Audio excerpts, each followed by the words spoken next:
Reactzinho de hoje, porque eu odeio carro elétrico. Autotelling, ótimo canal de conteúdo automotivo pra quem gosta, tá? Já recomendo que vocês se inscrevam. Se tratando aqui do Brasil, pra mim ele é o melhor. Não conheço outro que seja mais completo que ele, não. 2 anos atrás eu fiz um vídeo xingando carros elétricos, mas esse vídeo foi derrubado por disseminação de fake news. Isso por conta de um certo questionamento que eu fiz. E eu decidi correr o risco novamente e colocar esse mesmo questionamento no final desse vídeo. Mas primeiro eu quero dizer aqui tudo o que eu penso sobre o assunto. Eu quero lavar a minha alma sobre essa pergunta que eu continuo recebendo constantemente, para que toda vez que eu receber essa pergunta de novo, eu apenas mande o link desse vídeo. Afinal de contas, o que me fez levar esse tal strike por fake news? E de uma vez por todas, por que eu odeio carros elétricos? O Autotelling tem um vídeo muito bom sobre IPVA. Talvez eu reaja ele aqui no canal, mas tem uma reflexão que ele faz sobre o IPVA que é bem interessante, assim. Eu já compartilhava de uma opinião parecida com a dele. Qualquer coisa eu deixo linkado em algum lugar do vídeo aqui pra vocês. Pega a pipoca, a coquinha zero pra não engordar, que hoje o assunto vai ser longo.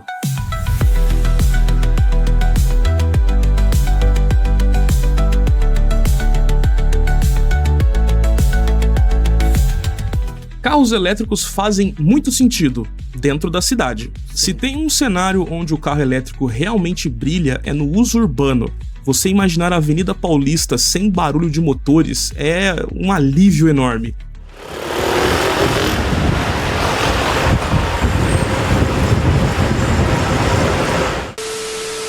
A manutenção do carro elétrico também, na teoria, é bem mais simples. Sem correia dentada banhada a óleo, sem óleo de motor, sem escapamento. É um benefício real para quem não quer esquentar a cabeça com a manutenção recorrente de veículos. A minha maior dúvida quanto aos carros elétricos ainda é realmente se vale a pena na conta de luz, cara. Que imagina... É claro que quem compra uma Porsche elétrica não está se importando muito com o valor da conta, mas será que no médio e longo prazo vale a pena?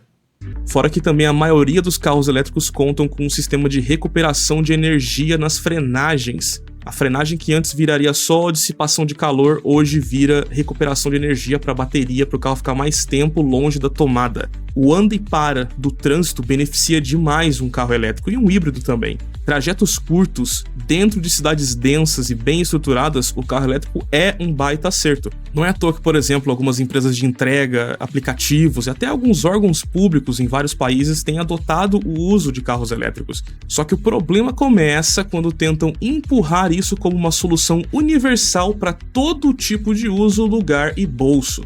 E não é bem assim. Um exemplo de comprador que sofreria com um carro elétrico é aquele que viaja muito. Você quer viajar de carro elétrico? Então já prepara uma extensão aí de uns 600 quilômetros. Enquanto o Brasil tem mais de 40 mil postos de combustíveis espalhados por praticamente todos os municípios, apenas 25% das cidades brasileiras contam com algum tipo de ponto de recarga elétrica. E não estamos nem falando daqueles super carregadores da Tesla com café gourmet e Wi-Fi. Às vezes é uma tomada 220 num canto de um estacionamento de shopping, em algum posto furreca, que leva horas para carregar e ainda danifica a bateria. Quem mora fora de grandes capitais provavelmente vai virar meme no acostamento sem energia. Tem até casos de geradores de energia movidos a gasolina ou diesel que vão resgatar esses carros por falta de infraestrutura de carregamento. A infraestrutura de recarga no Brasil hoje serve bem para quem roda dentro da bolha. Grandes capitais, bairros nobres e percursos diários previsíveis. Para quem precisa de uma viagem longa, o carro elétrico ainda é um luxo limitado e mal planejado. Já é possível hoje viajar de São Paulo para o Rio de Janeiro, por exemplo, com um carro elétrico com os carregadores ao longo do percurso. Agora tenta fazer isso, sei lá, da Bahia para o Mato Grosso do Sul. Na teoria, o carro elétrico deveria ser mais barato de manter, como isso que eu falei, das manutenções serem mais simplificadas por ter menos partes móveis. E de fato isso é verdade, nos primeiros anos. Até que com o tempo de uso a realidade bate na cara. Tem baterias que custam 100 mil reais para serem substituídas, porque toda bateria tem uma vida útil. Além do que carros elétricos têm arquiteturas que impedem aquelas gambiarras, e as revisões têm que ser feitas só na própria concessionária. E aí eu fico pensando, tipo, se o carro padrão movido a gasolina, etanol, às vezes já é difícil passar ele para frente, dependendo de quanto tempo ele já está sendo utilizado. Imagina um carro elétrico que você sabe que a qualquer momento a bateria vai dar pau e vai ser praticamente o preço de comprar um carro novo, assim. Então, a vida útil do carro é igual a vida útil de um celular, por exemplo. Você vai usar ele até a obsolescência programada começar a cantar e aí só trocando por outro. Esquece a ideia do tião mecânico da esquina arrumar seu carro. É aquela pergunta, quando seu carro elétrico quebra, você chama um mecânico ou um eletricista? Tem casos até que você tem que chamar um engenheiro de software para arrumar seu carro elétrico que quebrou. A manutenção ela é menos recorrente, só que ela é muito mais complexa e cara quando necessária. E isso também é um dos fatores que resulta na hiperdesvalorização de veículos elétricos. Olha o preço do BYD Seal 0 km e o preço de um BYD Seal com até 2 anos de uso. Quem comprou queimou o dinheiro. Eles dão garantias longas de vida útil para a bateria, mas e quando a bateria der pau fora da garantia?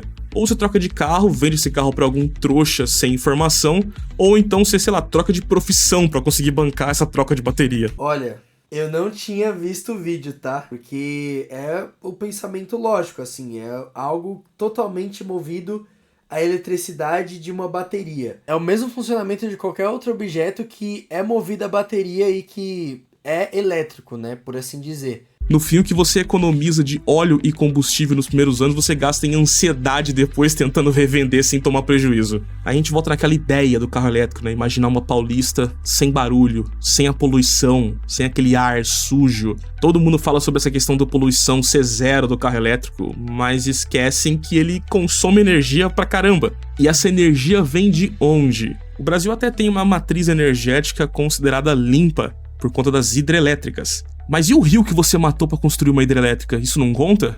E em muitos lugares do Brasil, essa rede elétrica alimentando apenas casas, hospitais, comércios, fábricas já vive no limite. Com o crescimento da frota elétrica, essa demanda explode. E quem vai pagar essa conta? Da onde vai vir essa energia extra que deve ser consumida? Porque quando a demanda por energia sobe, a tarifa acompanha esse preço. E existe basicamente um cartel de empresas de energia, que são essas concessões públicas, que na prática servem muito mais para poder atingir os interesses do governo. Rapaziada, vamos conversar aqui rapidinho. O que ele tá falando é verdade. O modelo de sociedade que a gente vive hoje é baseado em coisas que o Estado tem ou em coisas que o Estado é sócio. O Estado tem empresa, petróleo, energia e tudo mais, e o Estado é sócio da sua casa porque todo ano você tem que pagar IPTU. Então, assim, acaba que essa relação que a gente tem hoje é um dos fatores que fazem com que a luz, por exemplo, seja muito cara aqui no Brasil,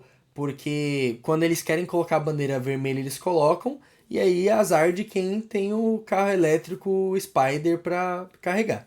E prejudicar o consumidor. Olha o exemplo do pessoal que comprou placas fotovoltaicas para colocar energia solar em casa.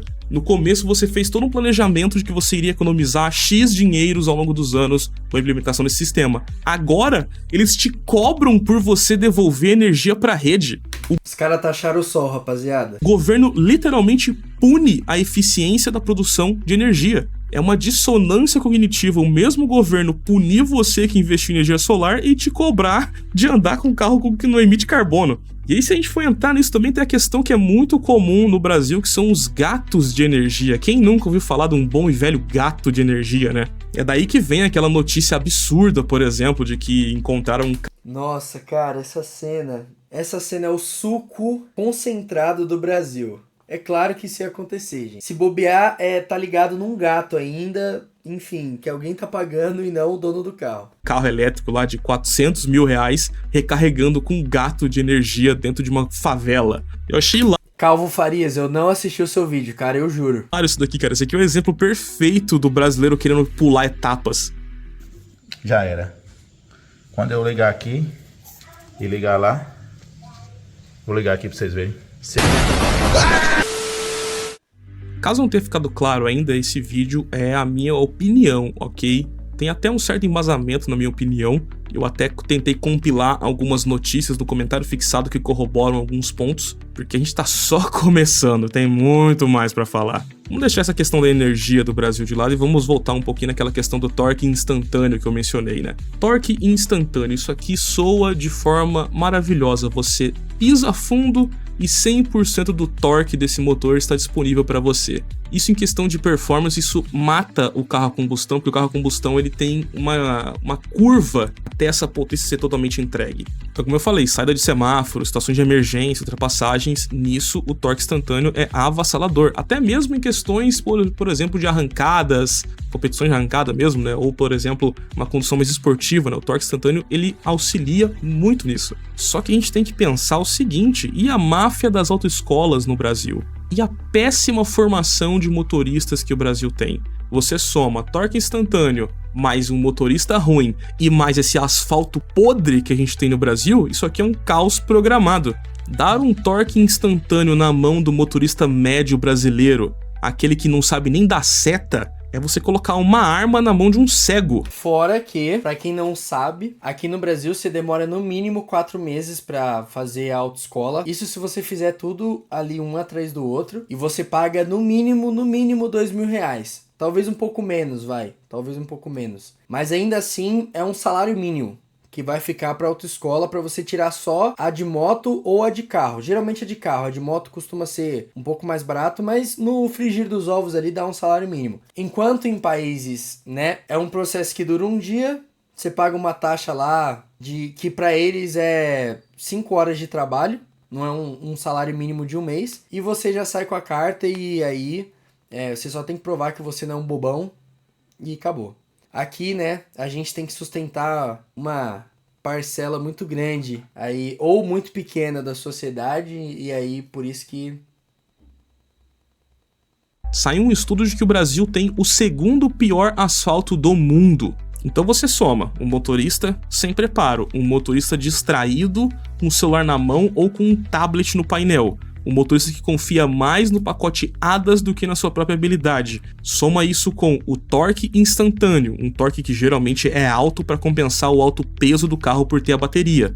Soma isso com muitos carros elétricos que têm vindo com suspensões mal desenvolvidas, suspensão que parece de um caminhão 1113, junto com um asfalto ruim cheio de buracos. Imagina, o cara dá o pé fundo, torque instantâneo, tá distraído, passa no buraco, pronto. Muitas empresas, muitas montadoras de carro que só fazem carros aqui pro Brasil, elas adaptam o veículo geralmente às condições brasileiras. Esses carros elétricos não, foi feito pro público chinês, americano. João Poste matou alguém que tá atravessando a rua, torque instantâneo é legal, mas eu não vejo as pessoas tendo preparo para lidar com isso. Sim. Carro elétrico pro brasileiro deveria ser uma coisa no máximo igual o BYD Dolphin Mini, algo pequeno, algo pouco potente, algo focado muito mais em eficiência. Essa ideia de colocar, sei lá, um carro com a potência de um Tesla Model S na mão de um cara que não sabe descer uma serra sem montar em cima do freio, pra mim é uma ideia idiota. Mas é muito mais fácil, né? É muito mais fácil vender essa agenda de que o carro elétrico é limpo do que tentar preparar os motoristas, do que tentar arrumar esse asfalto podre que a gente tem no Brasil. Não, aí é muito trampo, né? Inclusive, pra mim parece que parte do plano de acabar com o carro de combustão interna é também essa ideia dessa nova gasolina que estão desenvolvendo para o Brasil, que vai conter, na teoria, 30% de etanol. Já tiveram alguns estudos que mostraram que motos não ligaram, carros carburados também não ligaram, e até carros mais antigos como o meu, eu tenho um carro que ele é 1995, uma injeção mais antiga. Esse combustível novo, na teoria, nem entrou ainda nos postos, e eu já abasteci alguns dias atrás e senti o carro dando algumas falhadas. Eles estão usando essa nova mudança como um incentivo para reduzir o preço da gasolina em até 15%, mas parece que é muito mais um incentivo para te forçar a comprar um carro mais moderno que tem injeção direta e que disfarce isso. Claro que se for um carro de injeção direta e turbo, o problema é ainda maior, né? Mas parece que essa gasolina está sendo projetada para tornar carros antigos defasados, porque o Brasil tem sofrido um aumento de venda de carros usados. O mercado de carros usados seminovos ele é muito maior do que o carro 0 km. Então se a gasolina mata o carro usado, isso obriga você a entrar no financiamento de um carro novo. Parece que isso é tudo planejado. É uma vilanização da gasolina só porque sai uma fumacinha no escape e essa romantização do carro verde sem um preparo da estrutura energética e sem preparo das ruas para isso. Eu tenho a opinião, que é uma opinião até validada talvez, de que o ideal é carro híbrido mesmo. Igual esse da Toyota. Ele vai ter uma suficiência energética que vai atender uma parcela bem considerável da população que utilizar ele para trabalhar e voltar do trabalho. Geralmente é uma eficiência de 50 km. É melhor porque, caso seja necessário, abastece ali, coloca o álcool, a gasolina. Parece que o político se faz de besta e esquece que o etanol é mais limpo que o lítio. Movido a etanol, o Toyota Prius Flex aqui no Brasil, ele emite apenas 29 gramas de CO2 por quilômetro rodado. Para efeito de comparação, um carro elétrico feito na China, onde lá a fonte de energia primária é o carvão, inclusive até antigamente compravam carvão da Coreia do Norte, um carro lá elétrico que não polui pelo escapamento com essa energia de carvão, ele vai poluir indiretamente até 4 vezes mais do que esse Prius. E o Prius não precisa de uma bateria de 500 quilos com cobalto extraído no Congo. A bateria do Prius ele é muito menor e o foco do Prius é o próprio sistema se recarregar. Prius Flex é híbrido, é nacional e quando roda com etanol, que é um combustível renovado plantado em solo brasileiro, ele dá uma surra em qualquer carro que seja carbon free, fabricado por, sei lá, aquelas crianças em fábrica na China. Mas o pessoal ignora a existência do Prius porque ele é um carro que não é bonito por fora, é um carro que não instiga o gatilho de ostentação, é um carro que tenta salvar o planeta de forma um pouco mais racional. Mas na verdade mesmo, nem mesmo o carro híbrido é uma coisa limpa 100%, porque mesmo com a bateria menor, ele ainda usa lítio, que depende do cobalto, e aí tem as várias minas de extração disso ao longo do globo, que já foi comprovado que tem trabalhos em condições análogas à escravidão. Ainda assim, você tem que colocar lítio num navio e cruzar um oceano para ele ir para a fábrica ser montado, então nem mesmo o híbrido é 100% limpo, e ainda por cima o híbrido ele dá uma complexidade a mais em relação ao carro de combustão interna. Entre questão de manutenção, no longo prazo, o híbrido é pior do que o carro elétrico e ele é pior do que o carro a combustão porque tem mais partes móveis para se trocar. E na verdade mesmo, se você quisesse salvar o planeta, você poderia, por exemplo, começar, sei lá, pedindo para Taylor Swift aprender a pedir um Uber e parar de voar por 5 metros. Você poderia, por exemplo, pedir para a cúpula do G20 parar de fazer reuniões extravagantes e aprender a usar a merda do Google Meet. Ou você poderia, por exemplo, você que trabalha em escritório, pedir para o seu chefe deixar você trabalhar de casa, né? O home office, sozinho, ele é capaz de reduzir em até 1.800 quilos de carbono emitido por trabalhador por ano. Isso sem contar que diminui o trânsito em até 30%, porque obviamente você não tem que sair de casa para ir trabalhar. Isso corta o consumo de gasolina, corta a poluição, corta o trânsito, corta o barulho. E até mesmo durante a antiga pandemia, isso derrubou a emissão de NO2 em até 60% em grandes cidades. Mas, né, eu não vejo a ideia do home office sendo debatida como uma forma de prevenir poluição, porque, né, as empresas gastaram comprando e alugando os prédios onde o pessoal trabalha e agora eles precisam dar uma utilidade para isso.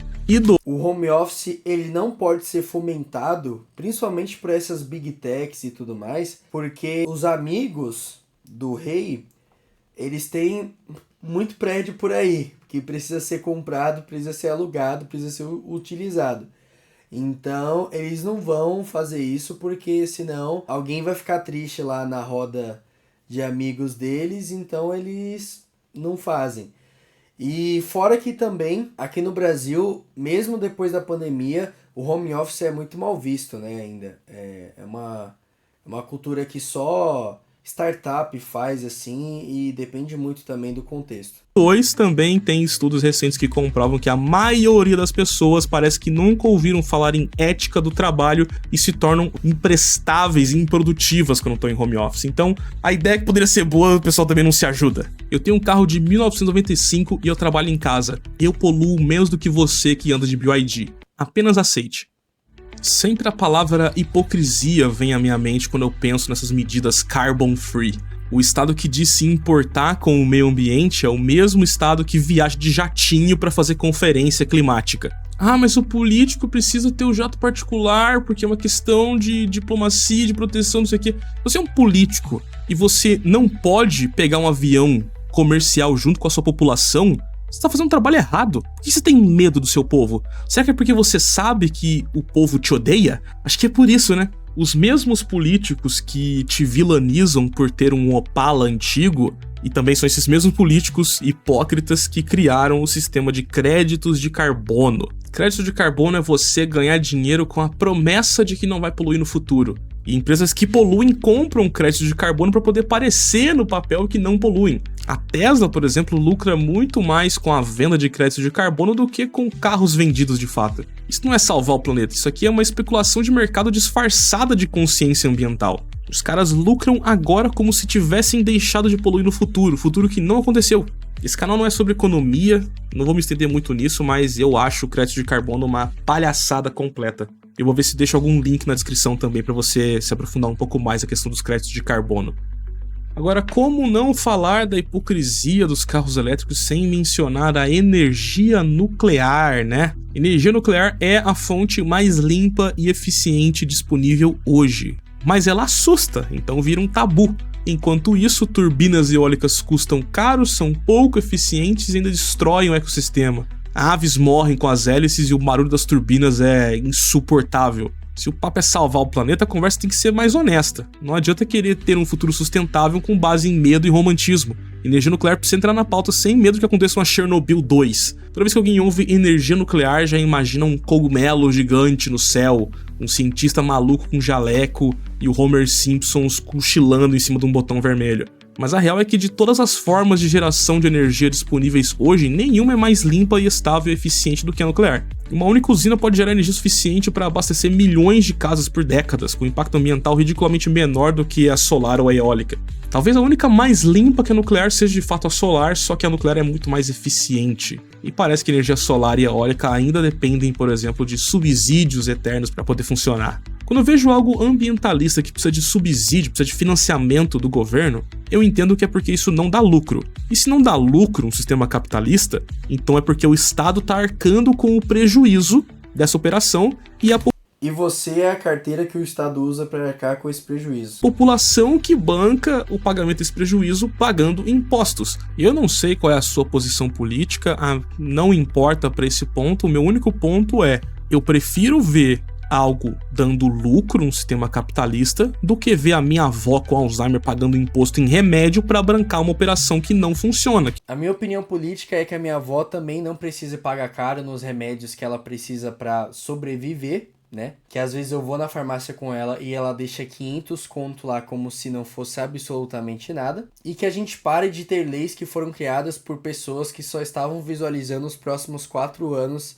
de eleitorado. Eu não acho que é intelectualmente honesto pensar que as pessoas vão ser sempre altruístas e fazer algo bom pro meio ambiente só porque é bom, só porque é o melhor a se fazer. Não dá pra contar com isso. O mundo nunca foi bonzinho e nunca vai ser.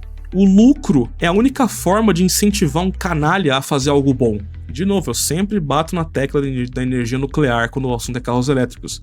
Teve um incidente lá de Chernobyl, que foi um erro de projeto e uma má gestão soviética. Teve Fukushima, que foi um desastre natural somado a despreparo. Mas desde então a tecnologia evoluiu muito.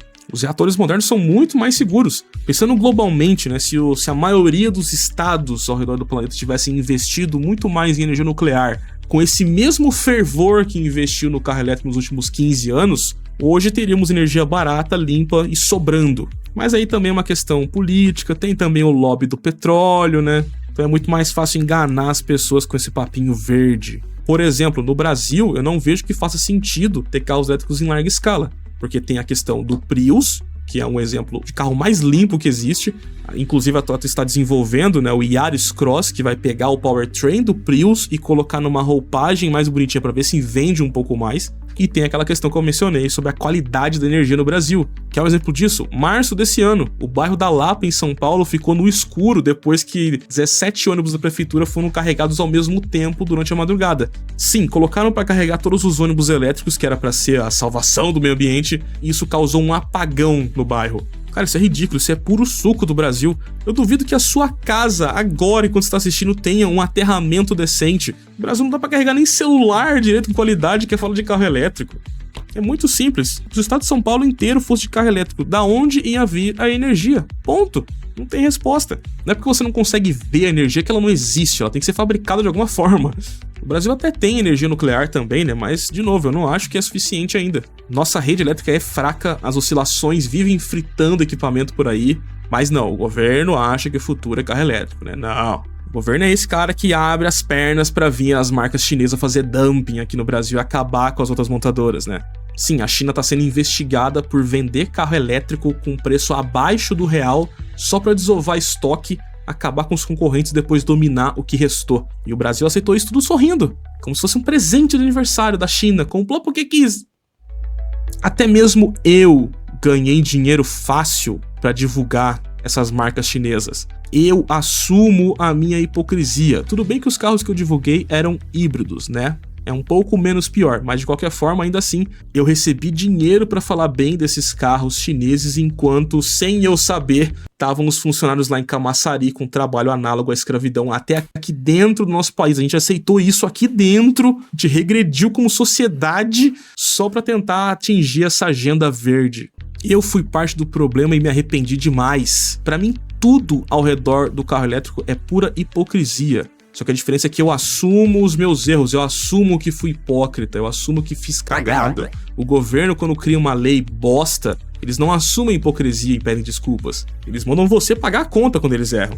E as marcas chinesas nunca vão aceitar que estão fazendo dumping. Senão não teriam colocado no briefing da minha divulgação que não era pra dizer que era marca chinesa. Eles mesmos sabem que marcas chinesas não têm respeito e impedem que os influenciadores citem isso nas matérias. É uma investigação, é uma alegação de dumping, eu não tô comprovando nada, mas que o comportamento deles são estranho, são. E dar presente de 500 mil para políticos só torna essa situação ainda mais estranha. Você que compra carro elétrico, principalmente no Brasil, com esse preço exorbitante, você está comprando um símbolo de status. Você está comprando uma sinalização de virtude. Eu não julgo o seu caráter como um todo, porque eu não te conheço. Mas eu vejo que você caiu numa agenda política. E essa agenda eu sou contra, essa agenda eu julgo. Mas é o alvo, né? Pessoas que podem comprar... Quer mostrar alguma coisa, ou que tem dinheiro pra brincar com carro de pilha, quer falar pra molecada que tá salvando o meio ambiente com o dinheiro da família.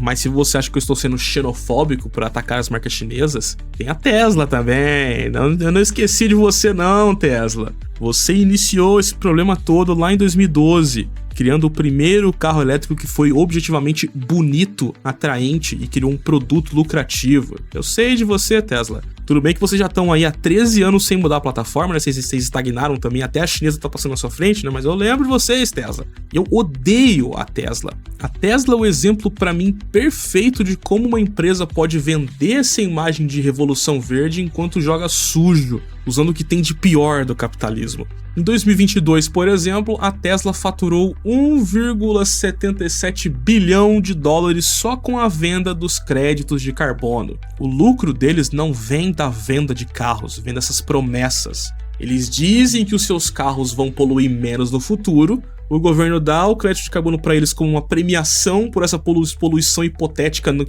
que não será gerada, e a Tesla vende esses créditos de carbono no mercado de especulação de crédito de carbono para que outras empresas sigam poluindo normalmente, mas que nos seus relatórios de acionistas tem o crédito de carbono lá, então tá tudo limpo, tá tudo lindo. O cliente compra o carro deles achando que tá mudando o mundo e tá só piorando o mundo.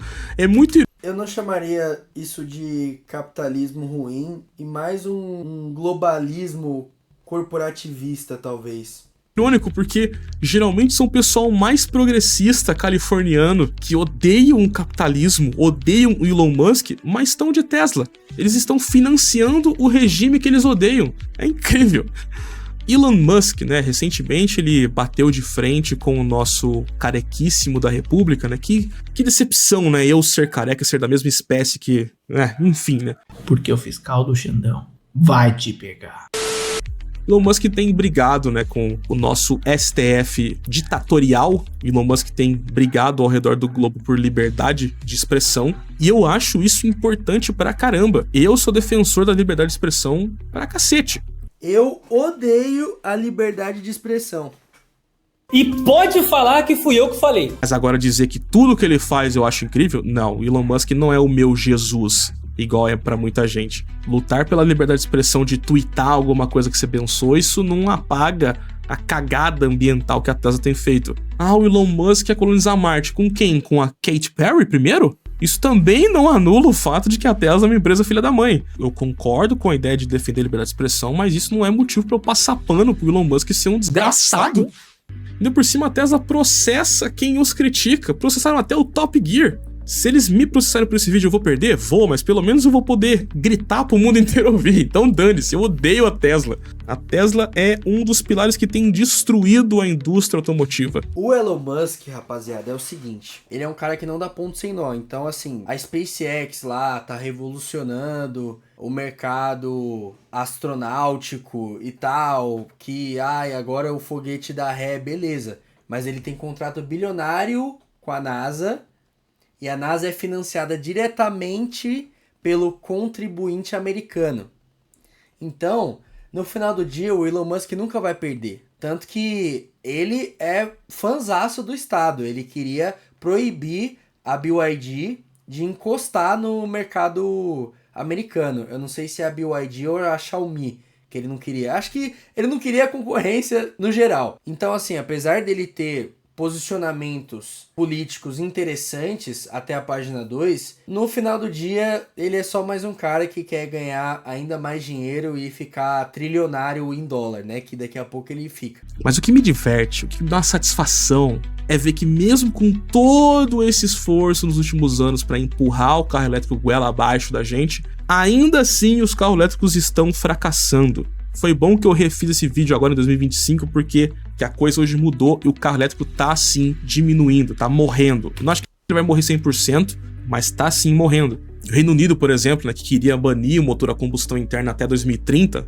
falta só menos de 5 anos. Mas já estão empurrando a meta para frente, estão reduzindo as exigências, porque viram que não dá lucro, que não vai dar certo. Várias empresas do setor já admitem que as baterias duram de 8 a 10 anos e a substituição é muito mais cara do que comprar um carro usado. E aí tem a questão também dos carros híbridos, né? Tem tipos de carros híbridos. Tem o híbrido fajuto, um Argo. Comprar carro novo aqui no Brasil, vamos ter essa conversinha? Comprar carro novo aqui no Brasil já é coisa de classe média há um tempinho já. Porque para quem tem que contar moeda, para quem não pode se dar ao luxo de torrar o dinheiro da conta para comprar um carro novo, ela nunca vai ter o instinto de ir numa concessionária. Ela sempre vai procurar numa Web Motors, para quem é aqui do Sudeste. Enfim, concessionárias da região. Se algum amigo tá vendendo um carro, brasileiro classe média baixa para baixo, ele faz muito tempo já que, acho que talvez nunca, pôde se dar o luxo de comprar um carro novo, a não ser que seja num financiamento em 2 vidas sem juros, que ele vai deixar de herança para os netos pagar. Você tem o carro híbrido que nem o Prius, que o próprio sistema dele recarrega a bateria com frenagens, ou você tem também os carros híbridos que o motor a combustão funciona de gerador de energia para bateria, e você tem o combo máximo que é o híbrido plug-in, que ele vai ter tanto o sistema de motor ser gerador, tanto o sistema de recuperação de energia na frenagem, como também vai recarregar na tomada, né? E o carro híbrido plug-in, ele precisa ser recarregado na tomada. E o que está acontecendo? Os híbridos plug-in estão tendo uma desvalorização ainda pior do que dos carros puramente elétricos, porque adivinha, os donos são burros e esquecem de plugar o carro na tomada. Tá no nome do tipo do carro, híbrido plug-in, pluga na tomada, e os caras esquecem. Quando você não recarrega na tomada um híbrido plug-in, isso força a mais o uso do motor a combustão e o carro vira, na verdade, um veículo normal de combustão interna, só que obeso, com a bateria gigante no porta-malas. O melhor exemplo disso é a nova BMW M5 G90. Esse carro vai ser um completo lixo daqui 5 anos. Que tem a bateria gigante, o carro pesa mais do que a sua tia, o nego vai esquecer de pôr na tomada, vai virar um negócio que vai fazer 1 km por litro, e olhe lá ainda. De todos os tipos de carros verdes, eu acho que o híbrido plug-in hoje me irrita quase que mais do que o carro elétrico, porque ele tem a complexidade de um carro a combustão, tem a complexidade do híbrido leve, tem a complexidade do híbrido mais avançado, tem a complexidade do carro elétrico, tudo isso junto. Esse é o pior tipo de carro que existe. E é por isso que o mercado está desvalorizando esse tipo de carro, porque estão percebendo que não presta. Tem até um estudo também, uma pesquisa da McKinsey, que revelou que donos de carros elétricos estão voltando para carros com motores a combustão, justamente para poder fazer viagens mais longas e ter que ficar parando a cada 2 horas. E outra coisa que também está ajudando na questão do fim do carro elétrico é essa conscientização das pessoas em relação às tretas, né? Vamos colocar assim, das minas de lítio, de cobalto e tudo mais, né? Já tem uma série de denúncias de violação de direitos humanos e degradação ambiental e até trabalho escravo moderno nessas minas. Então, de novo, quando você compra um carro elétrico... Trabalho infantil, né, rapaziada? Isso aí é pesadíssimo. Ele não polui na sua garagem, mas tem uma série de problemas que estão lá longe, onde você não vê. Então é de tudo isso que vem essa onda nos últimos 12 meses de diversas montadoras recuando seus planos de expansão de carros elétricos. A Tesla chegou cedo na festa, lucrou horrores. Outras montadoras que não estavam prontas foram chegando cada vez mais tarde nessa festa de carros elétricos, e tem gente chegando agora, que nem a Jaguar, onde a festa já tá acabando e tá todo mundo bêbado no sofá. O carro elétrico não vai morrer 100%, mas ele não vai ser o domínio que eles estavam prevendo. E isso me gera um certo medo. Agora que eles estão vendo que o carro elétrico não vai vingar como eles queriam, o que eles vão arrumar para poder enfiar o goela abaixo da gente? Porque é bizarro. O planeta vai se destruir, vai acabar desde que eu era um espermatozoide. É impressionante. Quantas ameaças da mídia a gente já teve nos últimos 50 anos de fim do mundo? Só das que eu vi, né? Primeiro foi aquecimento global, depois mudaram os termos para mudanças climáticas, emergência climática, eles vão só mudando os termos e cada vez novos estudos que sempre daqui 10 anos o mundo colapsa. É incrível. Esse fim do mundo de ambientalista é igual o retorno de Jesus, que nunca volta, né? A gente bateu a trinca da doença dos porquinhos lá na década de 10 e da doença do corvo na década de 20, né? Vamos ver o que eles vão inventar pra década de 30. E Jesus vai voltar, rapaz. Isso eu, pessoalmente, tenho uma dificuldade de saber onde é que termina a ciência de fato e aonde começa o palanque político disfarçado de preocupação ambiental. É sempre o mesmo script, é a mídia alarmando, aí vem o político legislando, com base nos artigos X de cientistas Y, e no fim das contas sempre vai caindo essa responsabilidade de resolver esse BO na próxima geração. As mesmas gerações passadas que devastaram rios, exportaram floresta dentro de container, essa geração agora que espera que a juventude vá resolver esse problema no futuro. Eles querem que a gente, que é jovem, seja carbon free, mas estavam eles lá nos anos 70 com um motor de 10 litros fazendo 100 cavalos, né? Aí é fácil, né? Os caras estavam todos eles lá andando de Dodge Charger V8 beberrão, e agora eu vou ter que andar de Dolphin Mini? Não, nem ferrando. Eu sou entusiasta automotivo, eu sou um cara que gosta de dirigir apenas pelo prazer de dirigir. Várias vezes eu saio dirigir sem rumo, só pra ter o prazer de estar dirigindo, só pra sentir o carro nas minhas mãos. E eu não quero que os carros elétricos acabem 100%, eu odeio todos eles, mas eu também não preciso que eles acabem. Eu só quero que os carros elétricos coexistam sem que tenha uma lei de algum político imbecil proibindo eu usar o meu carro 95. Você quer salvar o planeta? Pode salvar. Eu não ligo. Deixa eu não ligar sem eu me tornar um criminoso. Eu não odeio a tecnologia dos carros elétricos. Eu não odeio os compradores de carros elétricos. Eu odeio as políticas sujas que fizeram eles existirem e odeio a ideia de só carros elétricos existirem no futuro e que eu não possa dirigir o meu Astrinha 95 a gasolina. Mas se você viu esse vídeo até aqui, talvez você concorde comigo. Se discordar, não tem problema, comentários vão estar abertos aí. Eu não sou dono da verdade, eu só trouxe aqui a minha opinião, vocês tenham a sua aí embaixo. Mas agora eu prometi no começo do vídeo, né, de que eu iria trazer de volta o meu questionamento que me gerou um strike por disseminação de fake news. Eu tinha postado o vídeo em 2023, fiquei meio com medo e deixei ele privado, tentei repostá-lo ano passado e tomei esse strike. Vamos lá! O meu questionamento é sobre como a própria natureza em si, entre aspas, polui mais do que o próprio ser humano. Todo ano a natureza sozinha joga na própria atmosfera cerca de 200 bilhões de toneladas de CO2. Isso vindo de oceanos, solos, florestas e até mesmo vulcões. E aí o mais louco é que existe uma margem de erro para esse estudo. E a margem de erro dessa medição é de 40 bilhões de toneladas para cima ou para baixo. Já torna um negócio interessante. Então pode ser muito mais ou muito menos do que a gente presume que a própria natureza jogue de CO2 na atmosfera. E aí fizeram um cálculo do quanto a atividade humana gera de CO2. E o cálculo foi de 36 bilhões de toneladas. Ou seja, o quanto o ser humano produz de CO2, ele é menor do que a incerteza do cálculo natural de CO2 emitido. Então, tem até uma análise que fala que, na realidade, o impacto do aquecimento global e tudo mais, tudo que está acontecendo já iria acontecer invariavelmente com a interrupção humana ou não.